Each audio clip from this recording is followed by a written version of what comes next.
Vamos a conversar con Laura Díaz Galán, decíamos, para abordar el tema de los pueblos originarios, cuál es su situación, porque es una población muy importante en lo que es nuestro país, en el norte, nuestro país fundamentalmente, donde habitan las comunidades tobas, los wichí, los collas, bueno, y una cantidad de comunidades que están diseminadas por todo el mapa de la República Argentina, pero ahora estamos hablando fundamentalmente de lo que pasa en el Chaco y allí en el norte de nuestro país. Vamos a conversar en un ratito nada más con Laura Díaz Galán, que es antropóloga y que bueno, ha trabajado allí en la zona, conoce de primera mano cómo viven las comunidades, sus costumbres y sus problemáticas. Así que en un ratito nada más vamos a estar en contacto con Laura Díaz Galán, quien es antropóloga y ha tenido la gentileza de conversar con nosotros. En un ratito también vamos a hablar con Pablo Casas, quien es periodista de FM10 Sarmiento, de la ciudad de Capitán Sarmiento, donde hoy se han registrado 22 casos de coronavirus. Y por último,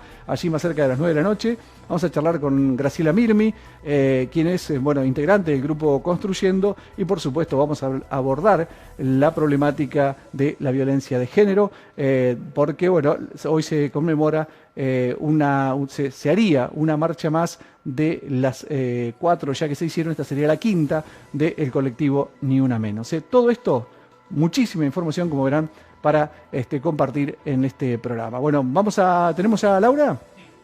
Bien, nos vamos a ir a conversar con Laura Díaz Galán, quien es antropóloga. Ella ha tenido la gentileza de atendernos.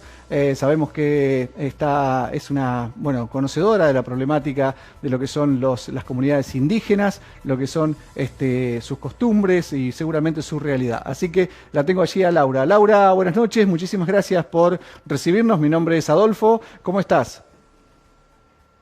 Hola Adolfo, ¿cómo estás? Te escucho un poquito cortado, pero si vamos así medio despacito, creo que vamos a lograr comunicarnos. Estoy muy bien, gracias a ustedes por contactarme.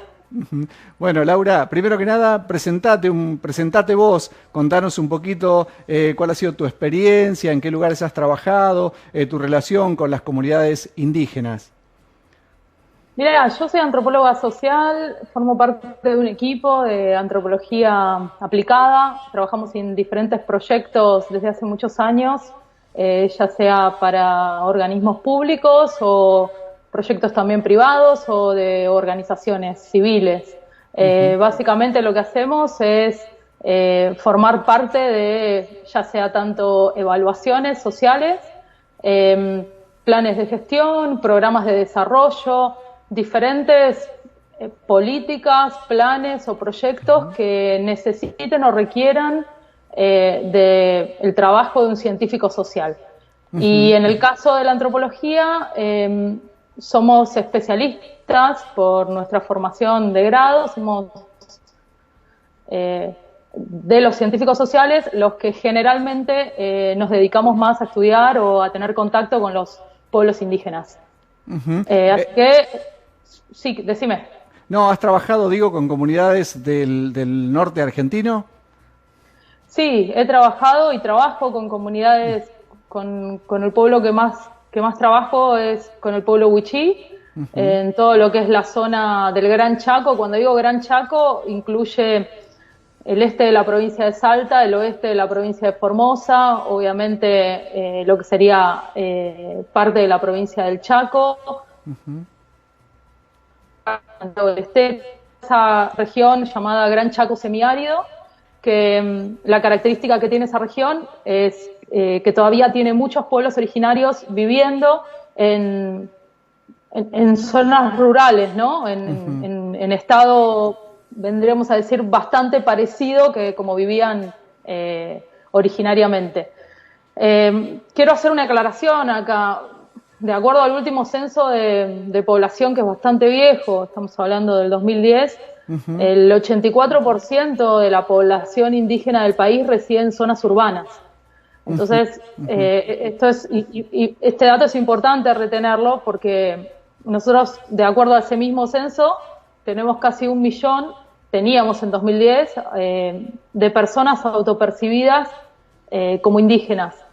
Y de ese número, la mayor parte está en zonas urbanas, no solamente en Buenos Aires, sino bueno, lo que vos contaste antes, en Resistencia, en los centros urbanos de las capitales, en Tartagal, en el Gran Rosario, en todos los grandes centros urbanos del país, te encontrás con población, con pueblos indígenas que han Nos quedamos territorios. Sí, sí, te escucho, te por escucho.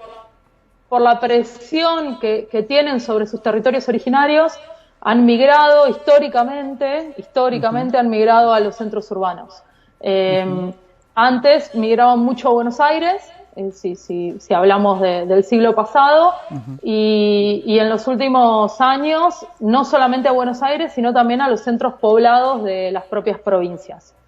Haciendo esta aclaración, la zona del Chaco semiárido tiene muchas características,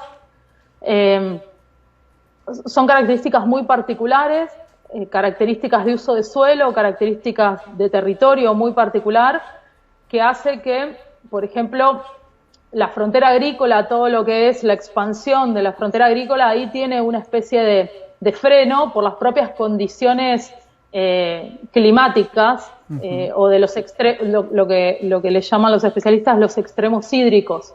Es una región donde es muy seca durante una parte del año y durante otra parte del año llueve mucho y se inunda, sobre todo en la zona más de arriba, donde yo trabajo mucho, que es en el Trichaco, que es la región límite entre Argentina, Bolivia y Paraguay.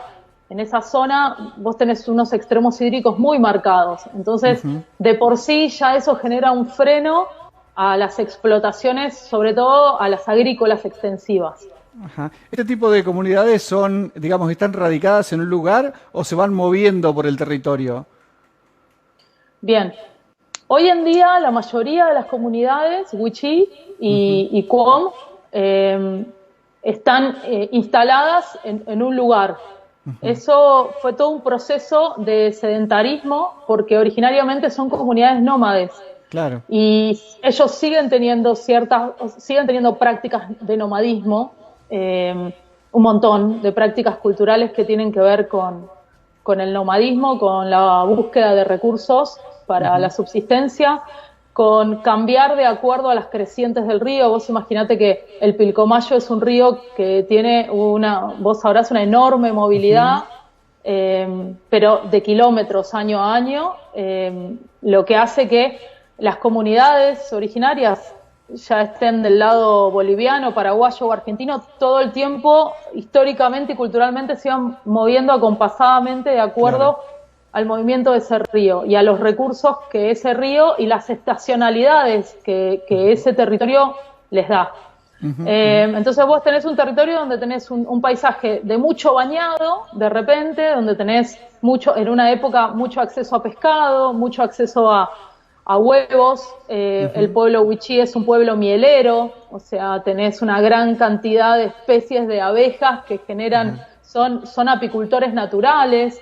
Tenés gran cantidad de plantas comestibles, o sea, que hacen un uso de los recursos naturales, o hacían, que ahora lo siguen complementando. O sea, no es que hoy en día pierden por completo una cosa para empezar a consumir productos procesados únicamente, no. O sea, cuando ellos van articulando, depende de la comunidad, depende de la cantidad de gente que tenga esa comunidad, si tiene más gente joven, menos gente joven, más mujeres, menos mujeres.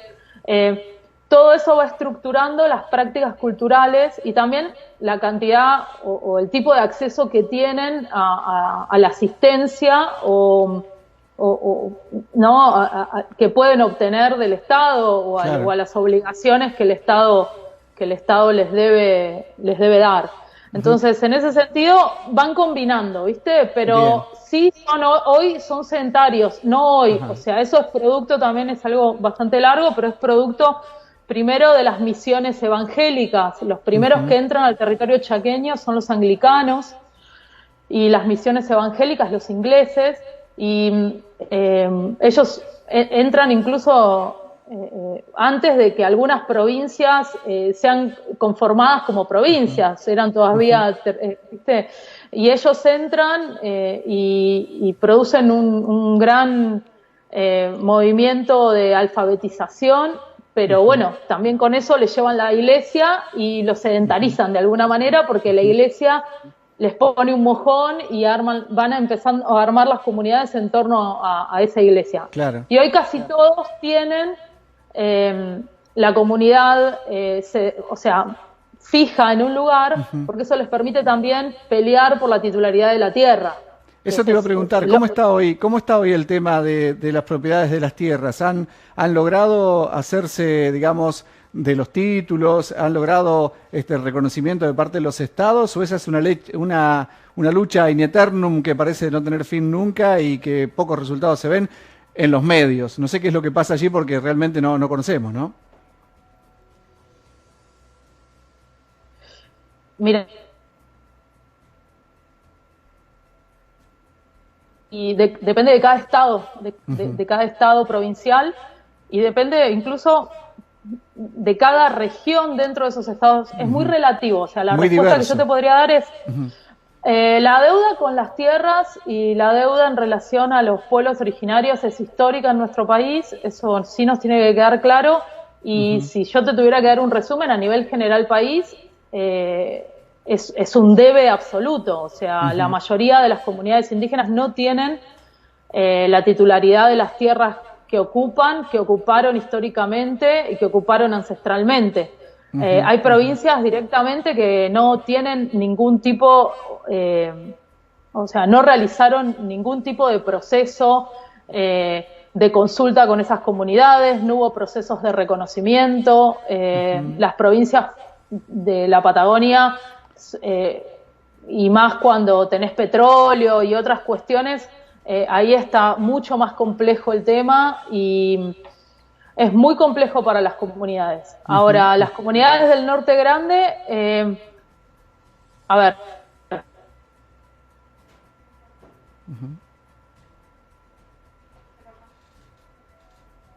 que dicta desde el 83, incluso desde antes de la vuelta de la democracia, es la primera provincia argentina que tuvo una ley de reconocimiento y para otorgar tierras a las comunidades indígenas. Entonces, perdóname, vos tenés una gran... ¿Qué provincia me decías? Porque justo se nos cortó. Perdón, Formosa. Formosa, bien. Formosa es la primera provincia que tuvo una ley provincial para otorgar tierras a las comunidades indígenas, que en ese momento, en el 82-83, ahora no me acuerdo exactamente la fecha, tenían ocupación, o sea, reclamaban tierras y tenían una organización legal, porque la ley de tierras de comunidades les exige que formen como una especie de asociación civil. Vendría a ser, tienen que armar como un tipo de asociación para reclamar esas tierras, para que sean comunitarias. Formosa lo hizo, no sé si perdimos la comunicación o me siguen escuchando. Te escucho. Formosa lo hizo y en el 83, eso no quiere decir que eso esté actualizado al día de hoy, porque lo que tenemos que entender también es que el proceso de las comunidades indígenas es muy dinámico, las comunidades... hay algunas que se agrandan, otras que se separan, aparecen comunidades nuevas, las comunidades migran y más en los territorios. Entonces, es un proceso que es muy dinámico y en el que estamos muy atrasados a nivel país. Entonces, no tenemos ni siquiera un registro terminado. El RETESI, el Registro Territorial de Comunidades Indígenas, no está completamente terminado en todo el territorio, en algunas provincias sí, en otros no, y es algo que hay que ir actualizando constantemente. Entonces, de verdad eso sí es una decisión política y es una deuda histórica el tema de los territorios de las comunidades, que hace que se empobrezcan muchísimo más, que los pone en una situación muchísimo más vulnerable, porque imagínate que cuando ya no pueden circular por su territorio, no pueden tener acceso a los recursos naturales, o sea, empiezan a ser cercados por el alambre, empiezan a quedar en un lugar cada vez más chico y cada vez más necesitados de asistencia por parte del Estado. Claro. Por ejemplo, el tema de las lenguas originarias se respetan, se enseñan en los colegios algún tipo de sistema bilingüe, allí en las comunidades del norte, digo, donde vos has trabajado. ¿Existe eso o pierden su idioma y hay que hablar en español? No, lo primero que tengo para decir es que Argentina tiene una ley de enseñanza bilingüe, o sea, que no en todos los casos se respeta, pero sí debemos decir que en Argentina existe una ley y las comunidades indígenas deberían tener una educación bilingüe. En el caso de Formosa, que es donde yo más trabajo, en el oeste formoseño, y en Salta también, en la zona del este, sí se respeta. Ajá. Y las comunidades indígenas tienen sus propias escuelas, generalmente dentro de su comunidad, y hay un maestro no aborigen, que generalmente es el que lleva adelante la currícula, y hay un maestro aborigen, en el caso de Formosa se llaman MEMAS, maestro especial de modalidad aborigen, que es el que va traduciendo de alguna manera y bajando los conceptos a la lengua originaria, en este caso wichí. Sé que en el mundo guaraní también sucede, por lo menos en la provincia de Misiones, eso está muy bien articulado. Luego hay otras provincias que hace algún tiempo que no voy, así que no me animaría a decirte cómo está la situación. ¿Y cuáles son sus principales necesidades, de acuerdo a lo que vos has visto, has podido ver allí? Mira, hay que separar para mí primero lo que es una comunidad indígena urbana de lo que es una comunidad indígena rural. Ahí tenés como la primera gran divisoria de aguas. Lo que vos contabas y lo que vimos todos de la represión policial en Chaco, sí, en una comunidad urbana,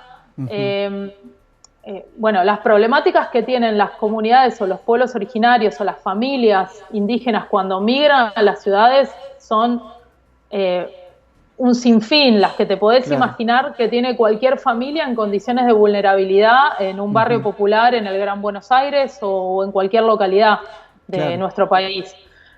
Más a eso le tenés que sumar la condición de indígena. Nosotros siempre decimos que las mujeres indígenas, por ejemplo, son las que sufren más discriminación en toda esta cadena, porque sufren 3 discriminaciones: por género, por clase y por raza.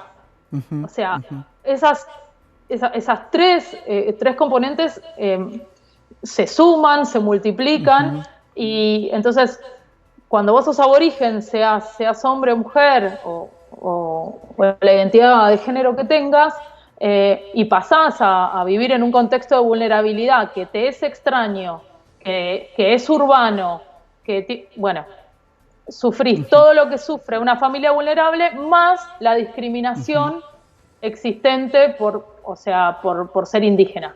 Y en la zona rural,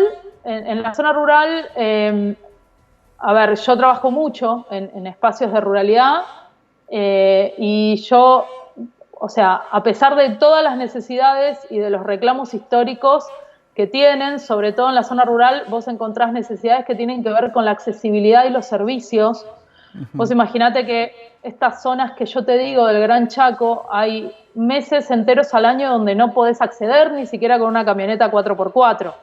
Entonces, enfermarte ahí, tener una enfermedad crónica ahí, tener un embarazo malo ahí, tener cualquier problema de salud que puede ser tratable en cualquier centro urbano mediano, ahí se complica mucho. Entonces, por ejemplo, el tema de la salud es complejo, pero porque estás en un territorio lejano y muy aislado. Después el tema de la accesibilidad de servicios de todo tipo, de salud, de educación, agua potable, todo eso hace que tu salud se debilite. Por ejemplo, tenés problemas graves con diarreas en verano, porque realmente hay épocas donde no hay agua, y en la región chaqueña es un problema enorme las perforaciones, porque no hay agua potable en las napas cercanas. Las perforaciones son carísimas, entonces por más que tengas el recurso tampoco las podés hacer porque sale agua con arsénico. Entonces realmente el agua potable y acceder a agua potable es muy complejo en esa región, y eso debilita y resquebraja un montón de cosas. La salud, en primer lugar, la capacidad de adquirir conocimientos, la capacidad de tener una vida saludable y plena, bueno, un montón de cosas. Y eso es solo el agua. Lo mismo pasa con los alimentos, lo mismo pasa con la cuestión educativa. Por ejemplo, las escuelas rurales trabajan muy bien y hacen muchos esfuerzos, pero ahí no tenés internet, no tenés banda ancha, no tenés un montón de cosas. Entonces, la accesibilidad que hoy tienen los niños para estar en cuarentena, por ejemplo, estudiando, en esos territorios no está sucediendo. Claro. Y entonces los objetivos, por ejemplo, que tienen los maestros son completamente diferentes a los que pueden ser los objetivos de un maestro de primaria acá. Igual que los médicos en muchos casos te dicen, el objetivo mío es derivar a tiempo. Claro. Yo me siento que acá soy un médico si derivo a tiempo. Y bueno, eso habla de las características de un país que tenemos muy diverso y que no implica que lo rural se convierta en lo urbano, ni mucho menos, sino que hay que generar políticas ajustadas a los territorios, respetando su diversidad, respetando sus dinámicas socioculturales específicas, pero tratando de brindar una plataforma donde todos partamos de bases un poquito más igualitarias. Nosotros Exactamente. empezamos a hablar del tema, Laura, días pasados, porque nos llegaban las noticias de lo que pasa con las tribus del Amazonas, ¿no? Donde ha penetrado el coronavirus y está haciendo desastres, ¿no? Y hablaban de que podía haber un etnocidio o una muerte en masa, porque obviamente no tienen recursos ni sanitarios, y esto que vos contás en Argentina es bastante parecido. O sea, ¿qué pasaría si el virus penetrara en una comunidad en el interior de allí del Gran Chaco o de lo que decías vos, zonas como de Formosa, de esos lugares donde la accesibilidad a una cama de terapia intensiva es prácticamente imposible en algún momento, ¿no? Ni lo quiero pensar.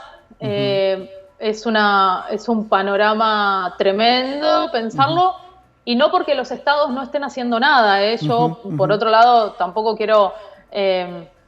a ver, son territorios realmente muy extremos. O sea, la región chaqueña, yo he tenido la suerte de transitar todo el país. La región chaqueña, yo no tengo dudas que es de lo que conozco, lo más extremo que conozco. Por esto que te digo, o sea... incluso en Patagonia tenés más rutas abiertas, más rutas asfaltadas que en estos lugares para poder llegar, entrar y salir. Entonces, yo creo que los estados provinciales lo tienen muy claro esto, y me imagino que están generando también medidas de control y de protección para asegurar la calidad de vida de las comunidades. A ver, si pasara, si hiciéramos futurología, sería algo muy malo realmente, porque es lo que te digo, o sea, en muchos casos hay comunidades que están muy aisladas, que están muy lejos de centros poblados, que están muy lejos de un hospital y mucho más de una cama de terapia intensiva. Vos imaginate que por ahí están un poco más cerca de un hospital, pero es un hospital de primera atención, son hospitales que están en localidades también muy pequeñas, y de ahí a empezar a trasladar... realmente sería una situación muy compleja. Yo creo que este tema de la pandemia y del manejo diferenciado de acuerdo a las cosas que van pasando en los distintos territorios se va a tener que mantener y manejar con muchísimo cuidado, porque es un lugar por donde realmente tenés un riesgo muy grande si van a entrar. Laura, realmente es un placer escucharte. Me quedaría media hora más hablando del tema. Lo que sí te comprometo para que volvamos a charlar algún día de esto, si te parece bien, porque es una temática para seguirla y no hemos hablado ni el 2% de las preguntas que tenía para hacerte. La verdad es esa, porque sos muy clara en tus conceptos. Simplemente te pedía para el final un mensaje desde una persona que conoce el terreno, que trata con los pueblos originarios allí en el terreno, en el lugar, que conoce sus costumbres, que ha compartido momentos, que le mandes un mensaje a aquella gente que por allí, por desconocimiento, por mala información o por lo que sea, a veces discrimina o no tiene en cuenta lo importante que es para toda esta gente que también son argentinos y que son, que nacieron en un lugar diferente o en una comunidad diferente. ¿Cuál sería el mensaje para que por allí tengamos un poquito una mirada un poco más inclusiva respecto de estos pueblos? Mira, a mí me parece que más allá de cualquier mensaje, lo que yo creo es que tenemos que educarnos y crecer, involucrarnos y comprometernos en la diversidad. Y cuando hablo de diversidad, hablo de diversidad cultural también. Me parece que crecer en la diversidad, si bien quizás no nos criaron con pensamientos de apertura, entender que la diferencia es posible, entender que hay diferentes culturas y diferentes formas de vivir y sobre todo y especialmente comprender que no todos salimos del mismo punto, no todos tuvimos las mismas posibilidades. El día que tengamos todos las mismas posibilidades, y cuando hablo de posibilidades digo comer 4 comidas, desde ahí hasta después sumarle todo lo que quieras, educación, salud, amor, que te contemplen, que te quieran en una familia, que te tengan en cuenta. Cuando todos partamos de esa misma base, ahí podemos hablar. Pero mientras tanto, me parece que si queremos tener un país más justo, tenemos que abonar y colaborar en las diversidades culturales, entender de que somos un crisol de razas, que si bien casi todos hay una mayoría blanca y no aborigen en este país, entender de que este país tiene una deuda histórica con las comunidades y que hay mucho para aprender de esa diversidad y que hay mucho que esos territorios tienen para darnos. O sea, muchas veces desde las zonas ricas o desde la pampa húmeda los miramos como territorios pobres, territorios que no sirven para nada. Y en ese sentido me parece que hay todo un trabajo para hacer para revalidar lo que tienen, lo maravilloso que tienen, que son un montón de cosas, que acá serían imposibles de hacer, que nosotros no tenemos las habilidades culturales para hacerlas como ellos las tienen. Entonces, me parece que valorar eso y entender que en los contextos de ruralidad extrema, y esto es lo último que digo, además de las comunidades indígenas, vive un montón de población criolla que está muy invisibilizada también, y es población criolla que vive en condiciones de subsistencia en la mayoría de los casos, que vive al mismo nivel que vive una comunidad indígena, que en muchos casos son vecinos, que se han criado juntos, que habitan el mismo territorio y que incluso tienen una falta de derechos tremenda también. Entonces, acordémonos que en estos territorios donde nosotros pensamos que no hay nadie o donde no hay riqueza, hay gente haciendo patria, haciendo soberanía, reproduciendo sus vidas y sus culturas, generando riqueza y que tenemos que poder distribuir de una mejor manera para que el país entero se enriquezca. Laura, te agradezco muchísimo. ¿Desde dónde estás hoy? ¿En qué lugar estás? Porque nosotros sabemos que trabajás en el norte, que trabajás en distintos lugares del país, pero hoy estás, ¿dónde? ¿En Capital Federal? Estoy en provincia de Buenos Aires, en el conurbano. Yo vivo cerca de Escobar, en el norte del conurbano bonaerense. Bien, bien, bien. Bueno, te agradezco muchísimo y ojalá nos podamos te vamos a volver a contactar más adelante si no tenés problema para que sigamos charlando de este tema porque realmente es sumamente interesante. Te quiero mandar un beso muy grande de toda la producción aquí y en particular a nuestro amigo Antonio que fue el que nos hizo el contacto, nos pasó el dato, Antonio Díez desde Mar del Plata, nos pasó tu contacto para que pudiéramos localizarte y charlar estos temas. Así que te agradezco muchísimo. Gracias a ustedes y beso a todos y a Antonio especialmente. Nos vemos. Allí estábamos conversando con Laura Díaz Galán. Ella es antropóloga y bueno, ha trabajado en la zona del norte, bueno, en todo el país, ¿no? Con respecto a lo que es las comunidades aborígenes.